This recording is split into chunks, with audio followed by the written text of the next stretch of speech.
I know, judging from the title, I sound positively vain if I just talk about myself all the time, but hey, many YouTubers and content creators got their start doing that, so I figured why not do something like this too. Just to be completely clear and as transparent as possible, I am autistic.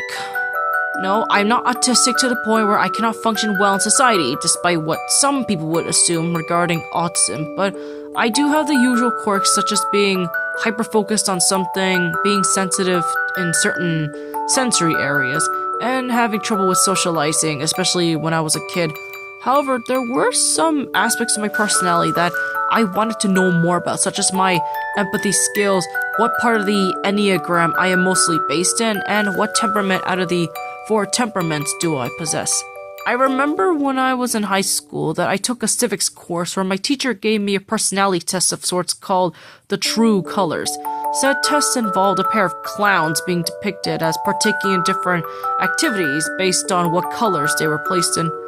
The 4 colors that were featured on the clown cards were blue, gold, green, and orange, and each of them depicted a certain personality that would fit the one who was most defined by the color, if you will. From what I can recall, blue represented harmony, gold represented responsibility, green represented curiosity, and orange represented action. I had to answer certain questions regarding my personal interests and what fit me the most, with the colors representing me being ranked by how I answered said questions. The rankings I got from my True Colors test was green, blue, gold, and orange, as it stated that I was a curious thinker first and foremost, while also having the harmonious and artistic nature of blue. At the same time, I possessed a strong sense of responsibility as shown by gold, though I don't really put myself into being active as much, hence why orange was last. Honestly, I was surprised by how much of those cards fit me, especially since I had yet to fully understand my own character growing up. I took more of them, albeit by myself, and on websites that allow for some free results without having to pay for them. As for why I did it, I wanted to learn more about my own character, if you will, and what my personal self was. My first online psychological test I took was an empathy test to see how empathetic I am capable of being, and to my surprise and slight worry, the results concluded that I had a low-functioning form of empathy to the point of being autistic. Even more eerie was that I didn't answer any questions regarding my mental diagnosis, and yet it managed to accurately guess that I had autism and was somewhere on the autism spectrum. The second psychological test I took was one that involved the Enneagram of personality. For those of you who don't know, the Enneagram is a model of the human psyche that is categorized into 9 parts, with each of them being interconnected in a way. Fun fact, I actually learned about this from the video game 9 Hours, 9 Persons, 9 Doors from the Zero Escape franchise, as each of the characters are based on the Enneagram of personality, albeit very loosely in the case of certain characters. Anyways, in this case, I took the test and found out that I am what's known as the helper, or the giver of the Enneagram. No, not the book The Giver, in case you were wondering, though funny thing is I did have to read that in elementary school. According to my research and the profile it showed me, the helper is best described as someone who wishes to be seen as hopeful, lawful, and a flatterer towards others. They wish to be seen as valuable and efficient, if not useful to others, but can fall into the trap of being manipulative, feelings of worthlessness, and deceitful at times. Their main virtue is being truthful, if not honest, and perhaps showing diligence at times, which does fit me in a way since I try not to lie to people so much and do feel the need to try and help others as best as I can. But on a sadder note, there were cases where I did feel that I was completely worthless if I didn't impress people or upset them in a way. Even if it seemed like I didn't care what other people thought, especially when I was in elementary, middle, and high school, there were times where I felt pressure to do my best so I could prove my worth to others, which may have led to me having breakdowns, if not migraines at times. That unfortunately continued even when I was in university. If I failed at something regardless of whether it was an assignment or not, I tended to have a low opinion of myself, if not freak out, at times, which could explain why I was given that particular diagnosis. Anyways, my third personality test I took was one based on something that I had seen on TV tropes. for a while. There was an old belief that people were defined by different personalities that were related to the bodily humors, which represented different parts of the body, mostly of the grosser parts like blood, bile, and phlegm. They are made up of sanguine, which represents blood and associated with cheerfulness, choleric, which represents yellow bile and associated with ambitiousness, melancholic, which represents black bile and analysis, and phlegmatic, which represents phlegm and calmness. I took the test to see which one I got, and I found that I was associated with both the sanguine and phlegmatic temperaments.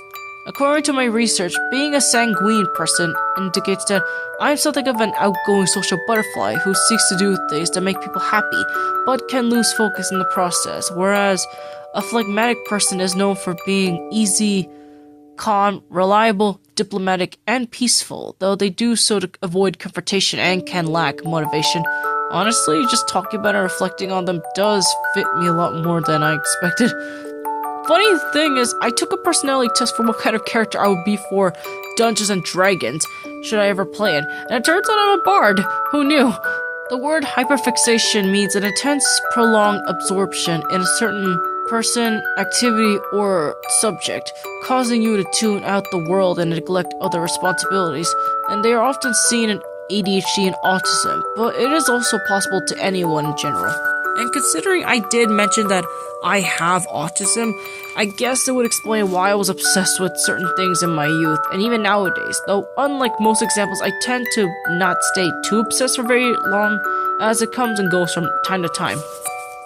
My earliest hyperfixation from what I can remember is being obsessed with the Warrior Cat series. I read not only the original first books in the series, but also read the spin-off manga adaptations, along with watching various fan-made videos regarding them. Around that time, I also became really interested in the Magic Treehouse series, and liked reading the books because they were both informative and entertaining for me. Later on, I would be very interested in the Godzilla series thanks to my love for Mothra, which I still have in a way, due to her being one of the few female benevolent kaiju Toho productions ever made. After that, I started getting into Pokemon, and for those of you who watched my early videos, I played some of the games and even watched the anime, which proved to be quite influential if you ask me. After that, I became interested in other forms of media like Disney movies, Sailor Moon, Kirby, Vocaloid, DreamWorks movies, Fairy Tail, Soul Eater, Sonic the Hedgehog, Super Mario Bros., Transformers, Teenage Mutant Ninja Turtles, Persona, Shantae, Sam & Max, Toho Project, Fire Emblem, Overly Sarcastic Productions, Gaijin Goomba, Splatoon, Bible Project, Star Wars, Warhammer 40k, Marvel, DC, and many others that I have yet to recall, but will perhaps mention in future videos. Yeah, I know it's a lot, but they do help with my creativity regarding story writing. Despite my care for kids and having some experience in babysitting and teaching in a way, I don't think I'll ever have kids, let alone find someone to have kids with. Don't get me wrong, it's not like I hate kids or anything, nor am I completely against romance. I just don't think I'll have the urge or motivation to raise kids to parent, nor will I fall in love with anyone.